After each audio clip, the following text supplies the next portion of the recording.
The last message I received from my husband wasn't, "I love you." It was a photo of a sunset from a beach in California with the words, "Business trips aren't as glamorous as people think." Less than 24 hours later, I found out he wasn't there for work at all. My name is Olivia Carter, and this is the story of how one lie unraveled an entire marriage, and how the truth gave me the courage to start over. 8 years earlier, Ethan and I had almost nothing.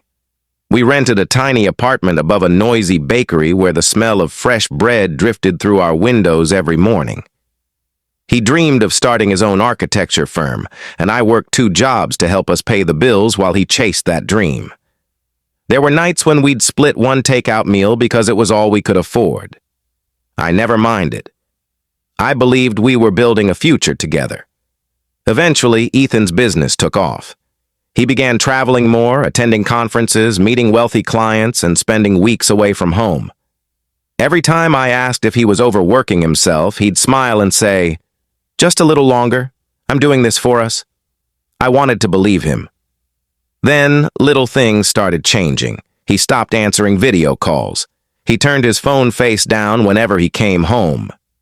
And for the first time in our marriage, he changed every password we had once shared. I kept convincing myself there had to be a reasonable explanation, until one Saturday afternoon. I was cleaning the home office when I found an envelope tucked inside one of Ethan's old project folders. It wasn't a business receipt. It was a luxury resort reservation. 2 guests, 1 week. The dates matched the exact business trip he was supposedly taking. My heart sank, but I still needed proof. The following day, instead of calling him, I called the hotel.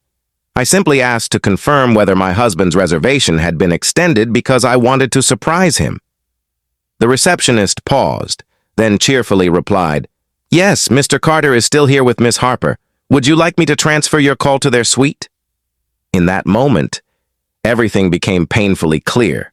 I didn't scream. I didn't cry. I quietly thanked her and hung up. For the next few weeks, I said nothing.